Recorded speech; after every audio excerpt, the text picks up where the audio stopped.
Take two. Hello, welcome to Water with the the Masons. Why are we drinking water, honey? It's hot. Okay, now we tried this one time a minute ago. You said something about when we first started doing videos back in, what was it, August? August, September. Yeah, August, and then It was August, hot. and then August.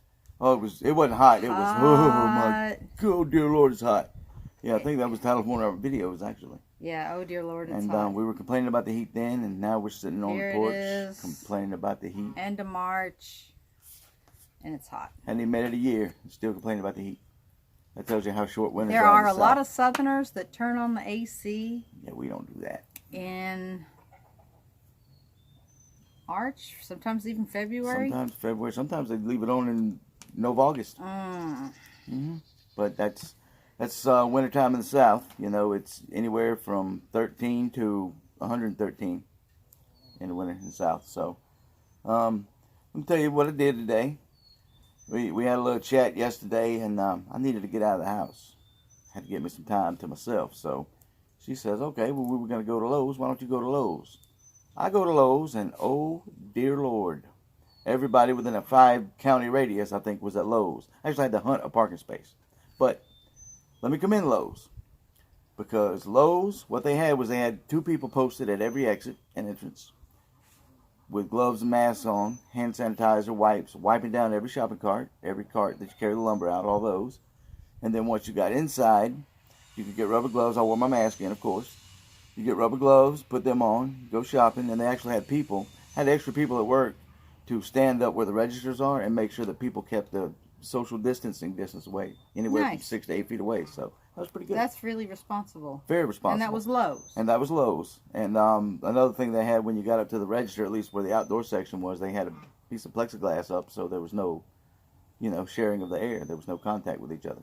So good. That was pretty good. Good. I was very impressed. You said a lot of people were wearing masks today. Yes, there were. There were a bunch of people wearing masks today, a bunch of people wearing gloves, people keeping distance, which was, very encouraging. We don't have any gloves. We've got like just regular cloth gloves if we need it. We have 1 bottle of hand sanitizer we keep in the car and take I actually had it in my pocket when I went in. Did you put it back in my car? Actually, it's right there on the corner table. Okay, it goes back in my car. I'll take it with me. Copy that. But we keep a hand sanitizer in the vehicle. And tell us about, I sent him to get one thing for me. What was it? A blueberry bush. And I looked online before I left, and there were some there. I think they said 51 were there.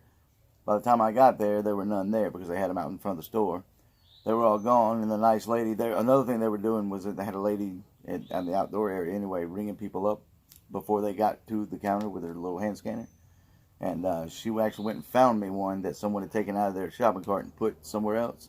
Last one, and I got it. So, and it's actually in the ground, so I've already transplanted it. Yep. So that was good. That was very, very fortuitous. So he's got a big project. We'll share more on that when he gets started.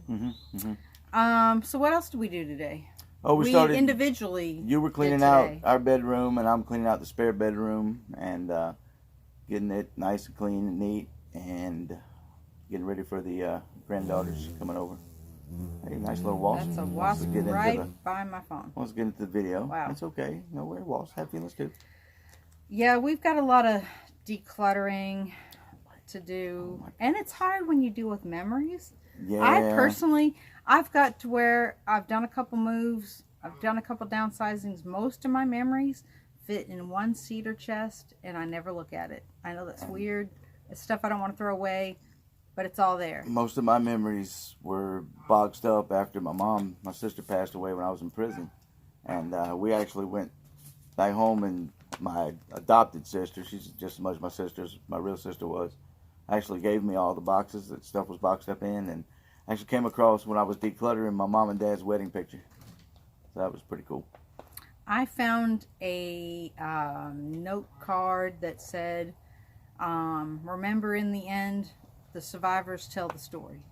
And we will survive. We will survive. Had a rough day yesterday. It was kind of edgy, kind of depressed a little bit, I guess you'd call it. It's kind of hard going from working 5 days a week to working no days a week, being the primary wage earner of the family. You got nothing coming in, at least.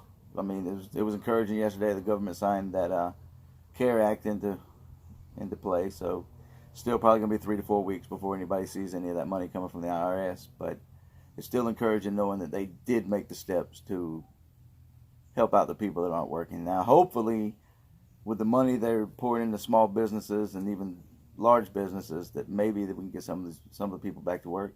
Hopefully. Right now where I work, they decided to take another week off, which is next week, but I guess they're playing it by ear because, you know, they're not going to bring us all back to work without being able to get supplies in and stuff like that. So once I got past my little funk, I went and had me a little time today to myself and come back and did a little weed eating, put blueberries in the ground, went inside, started decluttering the room. So it's probably going to be a roller coaster until they actually get everybody back to work. But we discussed it. She had some issues with it. I had some issues with it. We talked it through like grown-ups do. And there were a few things that you said that reminded me of when you were using. Mm-hmm. And in and of themselves, they were innocent enough, but because of everything we've been through, it freaked me out. And it's better to hash it out than to let it fester and let the devil get a hold of it. That's perfectly okay. The old me, when I was using, would have probably flew off into a rage. But what I did was when she walked out of the room, I cut on YouTube and started watching Andy Stanley. And she came back in and we talked about it. We talked about it again this morning and we're good. Yeah. We are good. I'd say we're good. Yeah, I'd say we're good. Yeah. I did bring a receipt though. Yeah, and the change. Well, I did have to buy a water, and some gas. So, are you gonna do the put everybody to bed thing over there? Most of it. What, the birds? Yeah. Yeah, I'll do those this evening since you're gonna have the grandkids. Oh, we gotta get the grandbabies tonight. Yeah, woohoo! Overnight sleepover, grandbabies. I don't normally do sleepovers, but due to things in other households that have nothing to do with us, that they're not going over to other people's houses anymore, so they're coming to us on. We're trying to fill the void so that the parents can have a little time to themselves. Right, it's very and important. Then roughly how this translates for me is after I get the birds put up and we get the animals fed, I get to go lock myself in the bedroom and game. Oh no. Gotta leave the door open at least. Yeah. I didn't agree to that. Yeah. I may though, just to have some airflow. Yeah. Yeah. Yeah. So. What else you got going on? You got any words of wisdom from Yon Bible? I've always got words of wisdom. It better not be that same verse that you always pop out with. I will not recite the entire thing, but we're going to go to the 23rd Psalms, the very first part of it. The Lord is my shepherd, I shall not want. That's good. Mm-hmm. Nice save. Mm-hmm. Actually, I was thinking about that today while I was driving. So. You know, Cole the corn store, he likes those Proverbs. Yeah, the Proverbs are good. They are. I'm really into the Book of Psalms, and I have not been able. I'm there. Well, you know, with everything going. It's got both. It's got not only is it the longest book, it's got the longest chapter in it. Chapter 119. It's really long, about 2.5 pages in a normal sized Bible. But no matter from like Psalms 1 all the way out to 150, you've got anything that could work toward your life. It's all of it's encouraging. The book of Psalms really speaks to me. Mm-hmm. You know, it may be ancient, but don't we at any time in our lives feel we're backed into a corner, and the only one we have is our God, and we're surrounded by the enemy, and there's a lot of that in there. But if you translate it into the modern world, it's still applicable, don't you think? I mean, even the 23rd Psalm says, "Yea, though I walk through the valley of the shadow of death, I will fear no evil, because thou art with me." So yeah. And actually, Andy Stanley, we're going through the book of Mark. You know, John Mark actually taking down the story of Peter while Peter was in prison right before Peter died. And he was recounting his days walking with Jesus. So that's what Andy Stanley's got going on in part 2 of the 5-part series. Well, it's 5 parts so far. I don't know if he's going to keep going with it or not, but I'm enjoying that. So tomorrow he's got to transplant some grape I'm going to add to the trellis first, and then going to transplant 2 grape plants out there. And then move the duck fence. Moving the duck fence. Going to do a little burning. Probably some more weed eating. We could do the burning today. Well, you know what? I don't want, not with the kids here. Not with the kids here? No, because I don't, you know, Emily, she'll stay back with the terrorist. Yeah. Yeah, she'll be setting fire to the bushes out there. All right. Well, with a bandana tied on like Papa does. So any words of encouragement? Any words of advice? Encouragement, yes. No matter what you face, no matter what knocks you down, man is not measured by the fall he takes. He is measured by how he reacts to the fall. Get up, dust yourself off, jump back on the horse. You keep riding, keep riding, keep riding. You'll get it right. One day you'll reach the point to where keep dusting yourself off, jumping back up on the horse. You're going to reach the point to where the horse can no longer kick you off. So there you go. It's not that difficult. I mean, well, it is, but it's really not once you put your mind to it. Once you decide that your life is going to be different than what it is now, you got it. Because one of the guys I listened to on the radio, he was preaching a sermon one day, and he said that we're not supposed to be identified and defined by what our past was. So I don't even look at myself as an addict anymore. You said that last night. Mm-hmm. That's the truth. Mm-hmm. I will no longer be defined by that part of my life. That was a dark time. Had dark things going on, dark things that led to it. I'm not that person anymore. I'm not an addict anymore. I'm a child of God. So there you go. You can do it. All you got to do is just take that first step. I'll step with you. Come on, walk with me. We'll do it. I think I would say,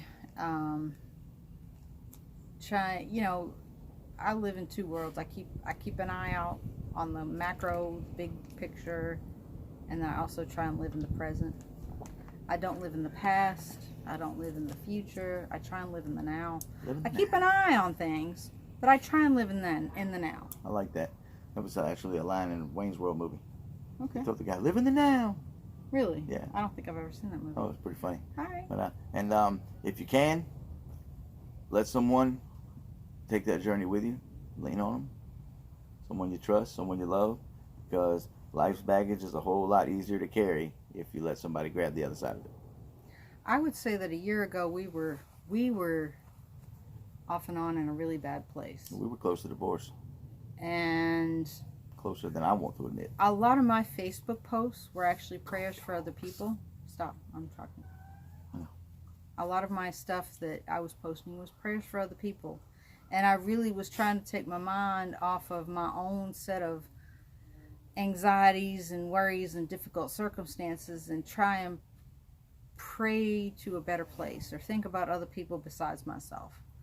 And I think it's a good coping mechanism. In some ways, it's not denial of your own problems, but if you get your head out of there and just put it all around you and look at other people suffering and, trying to pray for them and think about them and think about other people that are struggling, it helps. It helps keep problems in perspective. It does. And if you hit your rock bottom, don't get discouraged and think there's nowhere to go, because rock bottom is the jumping spot. The only place to go from rock bottom is up. Yeah. That little hen is having a hard day. Which one? She wants to get back By in herself? there. Yeah, I'm going to go let her in. All right, thanks for watching. Like, share, subscribe. We may be back tomorrow. We don't know. We probably will. Maybe. I'm gonna make probably shoot a video tonight or tomorrow for my other channel too. So. Any ideas what you're going to talk about?